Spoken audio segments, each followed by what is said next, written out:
歡迎各位 fans 又嚟到啡圖娛樂。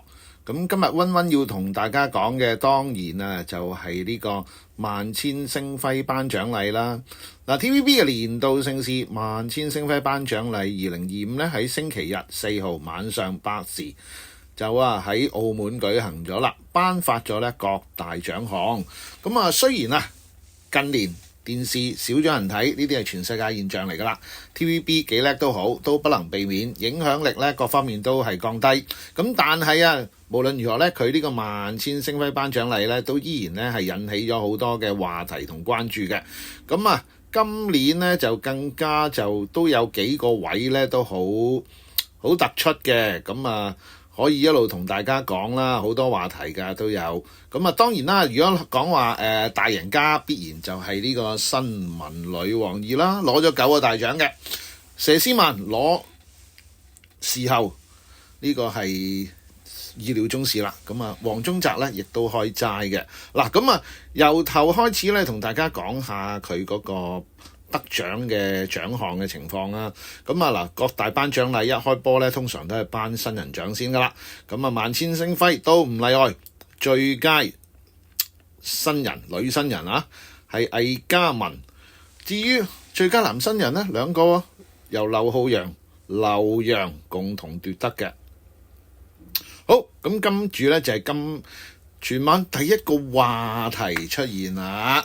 點解呢？因為最佳女主角由黃敏奕爆冷奪得，佢係新聞女王2，贏咗呢個賽前大熱嘅龔慈恩啊。咁佢上到台，當然要講嘅就係特別多謝阿老爺啦。咁而作為無線營運總經理嘅呢個曾志偉，亦都呢個樣呢，見到新抱攞呢個最佳女主角，當然都係好開心啦。至於網民點樣講呢件事，話之你啦。好啦，至於跟住就係啲節目獎項啦。大灣區最喜愛 TVB 綜藝及資訊節目係女神配對計劃。大灣區最喜愛 TVB 劇集當然就係呢個新聞女王2啦。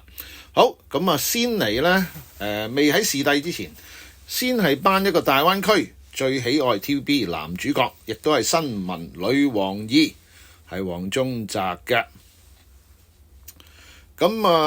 另外更加眾望所歸冇得走嘅大灣區最喜愛 TVB 女主角，就係由新聞女王2嘅佘詩曼奪得。佢當然就係要多謝支持新聞女王嘅 fans 啦。好啦，跟住呢，逢係啲頒獎禮呢，都有好多個女藝人、男藝人都着到鬼火咁靚。最佳衣着係陳曉華同朱敏瀚。但係呢，就其實全晚最多人談論嘅衣着呢，當然就唔係呢個陳曉華啦。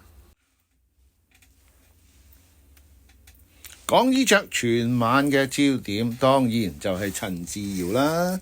哇！呢位媽咪級靚女，呢個南半球中門大開，哇！睇落去呢，非常性感啊。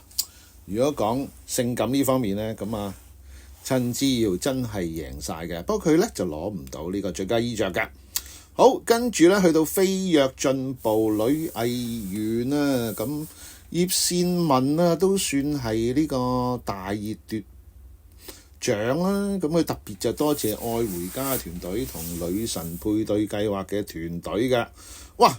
跟住嚟到呢，飛躍進步男藝員結果係阿坤哥吳業坤攞咗。你知阿坤哥呢，一向都誇張㗎啦。佢得知得獎之後呢，立即驚喜大喊啊！係嘅，正如佢得獎感言話，呢程車我都搭咗差唔多16年啦，兜兜轉轉得到呢個獎，好開心。佢多謝太太同家人啦。事實上佢就正如佢所講啦，由超級巨星2到做兒童節目到依家，成個過程好艱辛，但係呢都令佢話覺得好感恩嘅。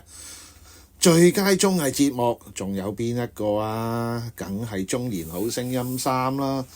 同樣最佳資訊及專題節目，東張西望冇得走啦。咁至於最佳電視歌曲係由詹天文唱嘅《新聞女王二》插曲《Seeds of True》得到。咁詹天文亦都話啦，好開心啦。當然啦，佢話佢自己而家只係得16歲，就嚟到呢個舞台得獎，當然好興奮啦。嗱，好啦，跟住好笑啦，呢個就最佳男主持係博林盛斌。咁佢第一次得到呢個獎，咁一向咧佢搞笑就一流啦。佢喺台上面呢個作出呢個多謝感言嘅時候咧，竟然就話同最近甩拖陳慶欣講喎，話陳慶欣，我一定會幫你揾個男朋友。2026年我咩都唔搞，我淨係搞你一個。令到咧現場嘅觀眾咧就開心到爆咁風趣。更加嚟一個高潮咧，就係佢因為興奮過度將成個獎咧就整爛咗喎。佢要手揸嗰個部位咧，同個獎座個座咧甩咗喎。竟然咁樣出現一個蝦碌情況，引嚟全場大笑嘅。Bob 咧就好笑啦。但係最佳女主持就感人啦，因為得獎嘅係車婉婉，佢主持《中年好聲音》得到好多嘅好評。喂，畢竟入咗行超過30年啦。佢話我92年咧參加嘅歌唱 TVB 嘅歌唱比賽入行，呢份工打咗33年，係感動嘅。佢亦都係特別多謝曾志偉啦、好聲音嘅團隊啦，同埋已經去世嘅媽媽。好，跟住開始進入高潮啦。最佳男配角何廣沛，《新聞女王2》攞咗呢個獎。連呢個喺台下邊佘詩曼都為佢咧有啲感動落淚嘅。好，跟住唔使落淚啦，因為跟住頒最佳女主角佘詩曼，女王臨天下，《新聞女王2》大熱得獎，佢亦都打破咗自己所創下嘅紀錄，第4度封視后。佢得獎感言咧，佢話我上次攞獎咧覺得係自己攞嘅，但今次攞嘅係 Man 姐，我已經成為咗 Man 姐呢個角色。我想同 Man 姐講一句，我中意你啊，文慧心。好，佘詩曼攞獎係絕對冇疑問嘅。最佳男主角咧，其實咧賽前就都好多唔同嘅人覺得冇一個絕對大熱。結果咧係黃宗澤，《新聞女王2》做一個奸角，令佢首度封視帝。佢話咧佢自己好幸運，因為出道以嚟都遇到好多好好嘅前輩。原來真係會喊㗎，撞鬼。頒獎人就係佢非常之同佢關係好到爆嘅前輩三哥苗僑偉。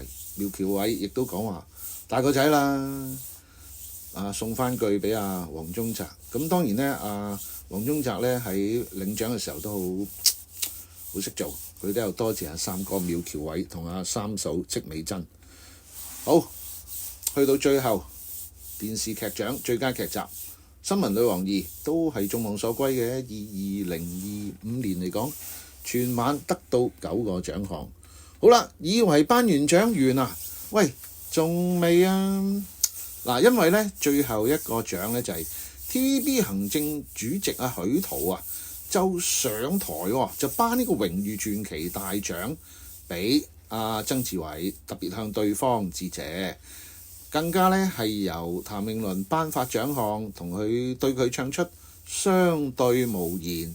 喺呢個 moment 咧就係真係相對無言啦，因為曾志偉咧跟住咧就宣布咧佢係退出呢個職位，唔再做無線嘅營運總經理。曾志偉話5年前我嚟做呢個經理呢個位咧，好多朋友同我講，電視係夕陽嘅行業，唔做唔輸，唔好衰收尾志偉。佢宣布咗自己唔再做退出呢個營運總經理嘅職務之後，亦都話咧就主要嘅原因就係因為佢覺得自己咧係江郎才盡啦。咁係時候卸任落嚟，俾年青一輩再行，再將呢個 TVB 發揚光大啊！咁啊，佢話所以今日喺呢個咁難得嘅場合，我同大家講係喺呢個職位裏邊暫時退落嚟啦。咁啊，曾志偉宣布離開無線呢個消息呢，就係亦都之後呢，亦都呢個今年嘅萬千星輝頒獎禮亦都完結啦。咁事實上呢，你睇翻呢嗰個成個頒獎禮，其實話題就係好多嘅啊，都由頭到尾都有啲話題性啦。咁特別曾志偉臨尾一個咁嘅突然嘅宣佈呢，都係一個將呢個頒獎禮帶入一個高潮嘅。咁啊，隨住萬千星輝頒獎禮呢，咁啊2025年嘅基本上呢，好多重要嘅電視同音樂頒獎禮就都完㗎啦。咁啊嗱，下一個頒獎禮要關注當然就係4月啦，香港電影金像獎。咁啊，到時啡圖娛樂當然會同大家詳細報導講下呢個頒獎禮啦。